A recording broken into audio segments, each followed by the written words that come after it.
Hello and welcome back to Film Pro Productivity and Success, the podcast that helps creative people to live a more focused, effective and happy life. My name is Carter Ferguson and this is episode 174, 3 Ancient Chinese Strategies for Freelance Productivity. 3 may keep a secret if 2 of them are dead. Benjamin Franklin. Unquote. In last week's episode, I covered 10 ways to gamify your career for better productivity. And if you missed it, go back, check it out. And I'm going to continue my trend of numbered episode titles in today's episode. As freelancers and creatives, we face our own battles, maybe not quite as fierce as those that were faced on the ancient battlefields, but we have our deadlines, our distractions, and competition that feel at many times like a war is going on, or like we're having to fight a battle in order to achieve things. But what if I told you that a book featuring 36 ancient Chinese war strategies could teach us how to work smarter, stay ahead and thrive in our creative businesses? Today, I'm going to be looking at 3 of the most powerful strategies updated for modern freelancing, I'd like to add, from a collection of proverbs known as the 36 strategies. And these ancient Chinese proverbs describe cunning and subtle war tactics used not only in military contexts, but also in politics and in civil interactions. And they're quite often misattributed to Sun Tzu, who wrote The Art of War, incidentally, but these strategies are generally considered to have been compiled after his lifetime. For those that are interested in that, they cover a range of strategies such as deception, misdirection, and opportunism. And in today's show, I'm going to look at how we can draw inspiration from these ancient insights to combat more modern business challenges and develop a focused approach to our work. And the first of these is, and some of these are a little bit abstract, but I'll go into them in detail. Don't panic when you hear them. The first of these is deceive the heavens to cross the sea. It's stratagem 1. And I'm aware that that sounds like a bit of a headache, but bear with me, it's much simpler than you think. I'll put a breakdown of on the official website of how the literal meaning translates from the Chinese in this for those that are interested as well. But this, and I'll do that for each one of these, this simply refers to the strategy of creating illusions, distractions, or false impressions to hide where our own intentions, our real intentions, or our actions. Because by deceiving the enemy, or authority, or even general observers, the members of the public, you can carry out your plan without interference, without suspicion, and without obstruction. A historical example of this was something that was used by the Allies in World War II, and it was Operation Fortitude. And that was a huge elaborate deception plan that made the Germans believe that the D-Day invasion would occur at the Pas de Calais, I'm terrible at pronouncing these things, instead of Normandy. They created fake radio traffic, inflatable tanks, and even a phantom army under General Patton to openly mislead German intelligence. And this misdirection allowed the real Normandy invasion on the 6th of June 1944 to take place with tactical surprise and with minimal interference. Today, this is used in various contexts, including business, politics, personal relationships, everyday life, and it's used to describe situations where someone cleverly disguises their true objective behind a harmless or seemingly unrelated action. And a modern example of this in film was Marvel Studios' careful concealment of Tobey Maguire and Andrew Garfield's involvement in Spider-Man No Way Home 2021. That is an awesome film, by the way. That's an excellent, excellent movie. That for me was the best film of 2021. I know people poo-poo Marvel movies, but I just thought that was excellent. But despite an awful lot of speculation and leaks, the studio in that case refused to confirm their involvement, excluding the actors from trailers, kept them out of the trailers and kept them off of promotional materials. And by keeping this secret really closely guarded until the movie premiered, Marvel created real surprise and excitement among the audiences, significantly enhancing the film's impact and success. On a smaller level, there's something I do quite often if I'm shooting, and in fact I did it the last time I was shooting on Yesterday's Men, which is Yesterday's Men was a little concept thing we were putting together, my friend Dom had written, and there was not a lot of money involved in it, and we needed a location, and the location that I found was just near my house, and I thought we could use my house as a unit base, and it's only a small team, we can just go and do that. And I decided to really go covert on it, and I don't advise you all do this, but sometimes when the council get involved in things, money starts to build up, and something that's nothing, that's a tiny thing, becomes a huge thing, becomes costly. And so this is a low budget Scottish thing we're just trying to make happen. And we went onto the street, and what I did is I put an amber light on the roof of my car. And so when I was sweeping the street, so the actors were safe because it was glass, it was like a back alley, and I was cleaning the whole place up. I did that in a fluorescent jacket with an amber light that I'd got from China, from like Temu or something like that, or AliExpress, on the roof of the car, so that I was hiding in plain sight, and I was just actively doing that. We did hire a couple of guys, local guys, just for 20 quid each, something like that, to come and watch each end of this alley to stop anyone that was coming through. But here's the thing, nobody came through. It was so quiet. But that's another thing. So I was kind of overtly cleaning and things because that's what I had to do anyway. But after I completed that, we shot the scene in, say, an hour and 20, and nobody paid us any attention at all because they just thought it's just somebody working the street. So that's a little thing that I've done fairly recently that takes this on. Ultimately, deceive the heavens to cross the sea teaches us, though, to keep our plans private until we're ready to act. And this will help us to stay focused in getting stuff done instead of worrying about what others think about what we're doing. That's maybe if you've got something big and you tell someone about it and then it gets delayed. I've got this thing I wanted to do. This sounds daft because I know I'm a professional, but I wanted to do a wee kind of amateur level Doctor Who fan film because I'd managed to pick up a Cyberman costume or most of a Cyberman costume. I told loads of people about it. I've still not made it. I got let down. I did try to make it. I poured some money into to make it happen, and I think 3 of the people that I had involved let me down at that first stage, and the whole thing just ground to a halt. And I saw my friend Kenneth, I don't know, 6 months or whatever ago, and I mentioned it to him, and he goes, "I know you've been going on about that for years." When he said that, I was just like, I wish I hadn't said it. Anyway, you can use this concept, deceiving the heavens to cross the sea. You can use the idea by quietly working on your bigger projects or your ideas and not sharing them too early. Social media is a really dangerous thing, as I see people tipping their hand, is that the right word? Way too early on stuff that they shouldn't be talking about publicly at all. So be aware of this and stop doing it. In fact, I directed a project that was meant to stay secret until a crowdfunder was launched a few months later, and where the images from it would have been released to promote the campaign. But on my return to social media, I'd taken a social media break a few months later, I was absolutely horrified to discover that all of the images had already been released for no reason whatsoever, other than to say, hey, look what we've been up to. And when they later launched their crowdfunder campaign, they didn't have any new content, new images to release with it. And I think that really did seriously impact on the outcome of that campaign.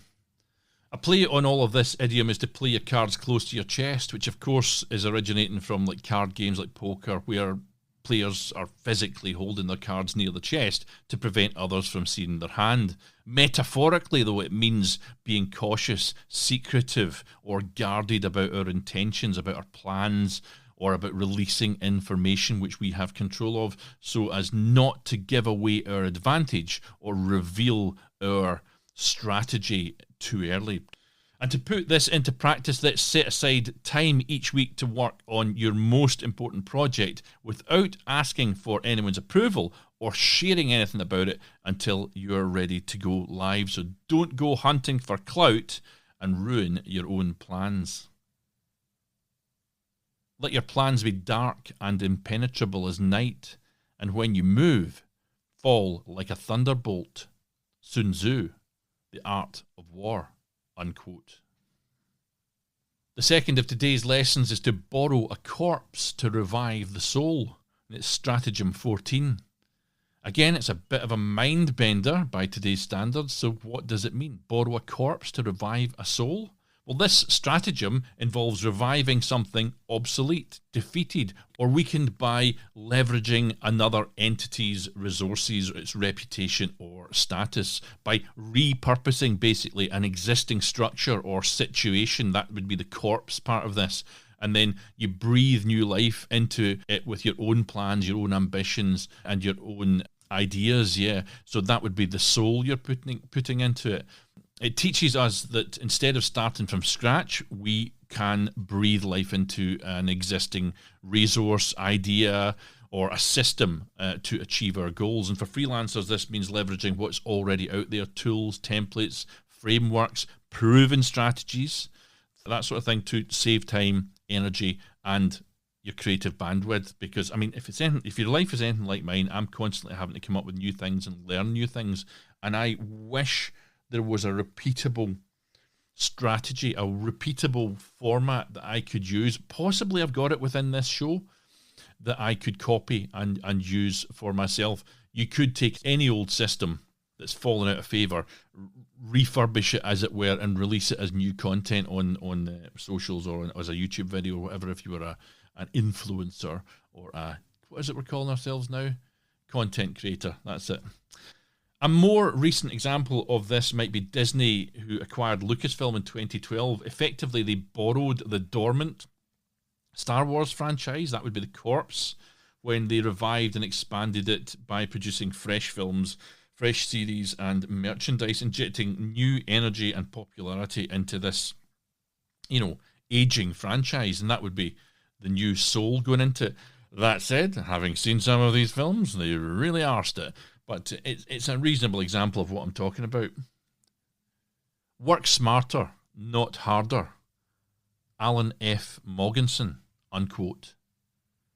In more simple freelancing terms, it would lead us to use existing resources, ideas, or systems to save time and energy. The freelancing application here is simply don't reinvent the wheel, I think is what I'm trying to say. You don't have to do that in all cases. Instead, focus on streamlining your workflow, cutting back your workflow, making it simple by using resources that have already been built, that have already been tested, and that have been refined. For example, you might want to use a project management tool like Trello or Notion, which can help you organize your projects more effectively, more effortlessly, so you can spend less time managing tasks and more time doing the creative work that probably truly matters to you. Another thing you can do is use templates for efficiency, like pre-designed templates for invoices, contracts, emails, and proposals.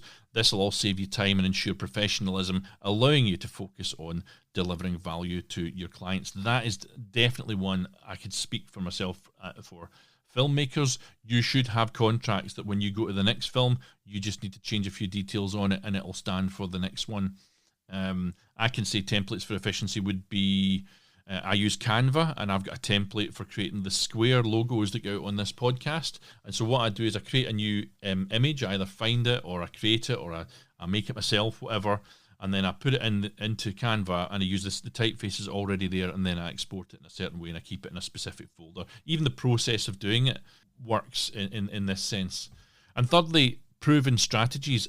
Adopt best practices and proven methods in your field to avoid trial and error pitfalls. For example, if you're a writer, using content frameworks might help you to structure your ideas faster. That would be 5-act structure, or what is the thing? There's a page count thing, which is a very, very specific structure. Yeah, it'll tell you maybe on page 1. I've got some of it written up here. Page 1 of your script, you need to have an opening image, and that's got to be kind of clear within the first 10 pages. 25% of the way to the feature, whatever, you might want a turning point. This is all structure that's available to anyone that's writing screenplays. Anyway, I've gone off on one there. I'm not even sure if I'll include that. We shall see. By using what already exists and then breathing new life into it, you'll free up your mind for more creativity. You will not face that burnout so often. Mental energy is a finite resource. If you can use any system that allows you to use less of that creative energy, that means you've got that mental energy to put into stuff that matters more, if you get my drift. and you'll still be able to deliver kind of high quality results at the same time. I do it with risk assessments. If I'm writing a new risk assessment, again, I'll grab a template I've used for a similar piece of action, and then I'll rework that one for the new one. I mean, unfortunately, in my game, everything has to be scene by scene. There's no specific format, but the formatting of how I present it can be the same. Or with this podcast, I use the same intro and outro. I use the same titles. I use the same music within it. I have a habit of putting in quotes, and as I said earlier, I use Canva to create the images for it. I don't sit and rewrite the same thing again and again and again, or at least I try not to. So, in short, stop wasting time reinventing the wheel, borrow what works, and focus then on what truly matters. And if you can't think of anything, try it out with social media as an example. Update and repost. Take your best performing post from before, update the information on it, and share it again, maybe to a different social, for example. Maybe you can put a new perspective on it, or just redesign it a little bit. You can also perhaps repurpose it into new formats. So turn an old blog post into an infographic, a carousel, a video, a reel. I could potentially take an old episode of this and make a TikTok video of it, maybe cut it down to 60 seconds, take the best parts of it. And if I could establish, this is on my mind, this sort of thing, if I could establish something that works and it doesn't take me too long to do, I might even do that. But I could potentially take a script or part of a script, rewrite it into a 60-second TikTok reel or Instagram reel or whatever, and put out there again. And lastly, you could create a series, so break down long format posts into smaller bite-sized social media snippets, for example. Don't let your own content gather dust. Repurpose it, reimagine it, and give it new life to keep your audience, whatever audience you have, engaged. As I mentioned before, there are 36 of these strategies, but the final one that I want to spotlight today is to loot a burning house. That's stratagem 5. In short, this one encourages us to turn chaos into opportunity by acting decisively. Sun Tzu said something similar, which is perhaps more edible for today's headspace. He said, "In the midst of chaos, there is always opportunity."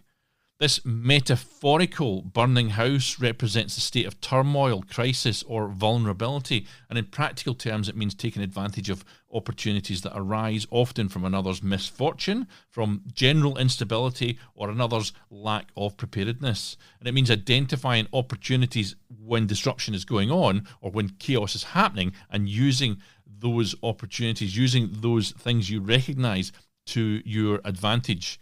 Ethically, I would add, as well.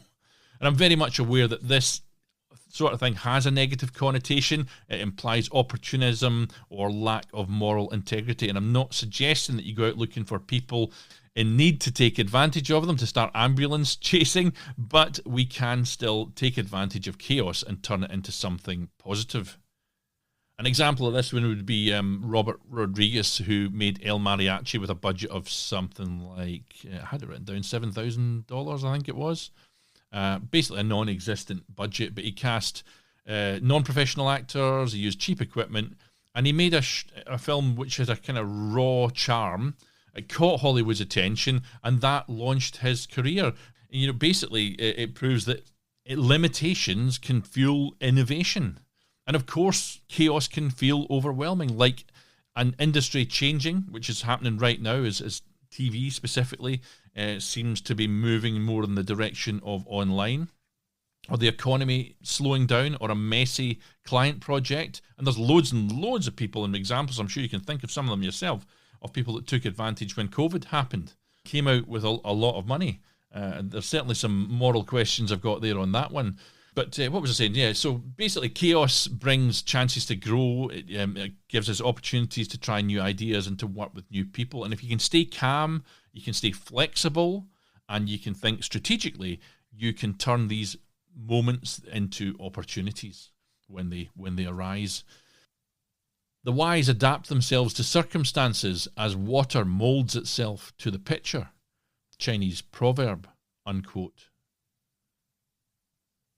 Perhaps the most famous example of this would be Orson Welles and the War of the Worlds in 1938. So Orson Welles capitalised on the chaos caused by his, you'll be well aware of it, his infamous, his radio drama of War of the Worlds. The broadcast, which was presented as a series of realistic news bulletins about alien invasion, caused total panic amongst the listeners who believed what they were listening to was real. And while that chaos did spark public outrage, the stunt catapulted Welles into the national spotlight, and it earned him fame and opportunities in Hollywood, which he took advantage of, and he later directed Citizen Kane, often considered, I think it's definitely up there, very much up there, one of the greatest movies of all time.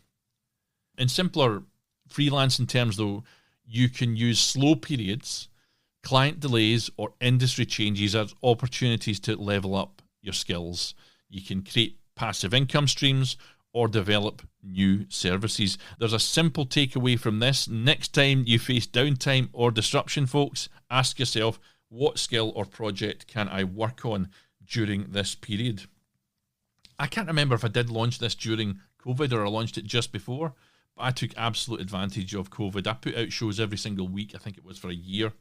I think I got to the high point of the show. It was listened to by 700 listeners per week, which I was well happy with. I mean, if you were doing a show to an audience at the theatre and 700 people were paying for tickets, it'd be fantastic. So I'm a little bit lower than that now. That's partly because I changed some things around, but yeah, I took advantage of COVID when it happened, and I put this show together. I also started just at the start of it, just at the right time. I was able to generate some money from a business that's not in the business, and that is still running. And really, that's what makes my life complicated, to be honest, is I do have other irons in the fire that are out with the film business. This show would be one of them. It's a podcast. It's done for free, but I have others that actually bring in some money as well. So look for opportunities like this and grab them when they come, okay? Use what you have. Do what you can. Start where you are. Arthur Ashe, unquote. So let's recap on today's lessons. The first is deceive the heavens to cross the sea. Deceive the heavens to cross the sea. Or if you prefer, play your cards close to your chest. The next was borrow a corpse to revive the soul. Or more simply put, work smarter, not harder. Find something. That's the key, isn't it? So I'm going off on one. Find something that used to work, that has fallen away, and revitalise it. Maybe there's money to be made there. Maybe there's fame and fortune for you. Work smarter, not harder, folks. And the final one was loot a burning house. So in the midst of chaos, remember always, there is also opportunity. I'm never sure if I'm giving too much away with these sorts of episodes, but I do hope you found something useful in what I've been talking about today. I really appreciate you giving your time to me today, though, and I hope you'll join me again next week for a new episode, which is called Why Firing Bad Clients. Let me just check that. Is it? What am I on now? Hold on. I'm on 174. Yeah, I think the next one is called Why Firing Bad Clients is Good for Business. That's an interesting one. I'm sure it's worth tuning in for. Do check it out. In the meantime, let me end today with some words from Confucius, who say, success depends upon previous preparation, and without such preparation, there is sure to be failure. Now take control of your own destiny. Keep on shooting. Find something in that chaos that's out there and take advantage of it. And join me next time on Film Pro Productivity and Success.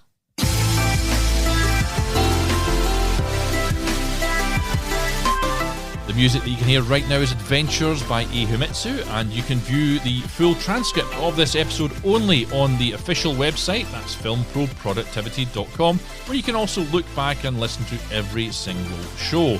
You can follow my personal account on Twitter and in fact, I've cut Twitter, it's gone.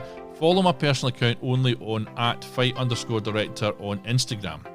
And you can follow the show on Facebook at Film Pro Productivity. That's where I'm pointing folks. So thanks, folks. Keep on rocking. Catch you next time.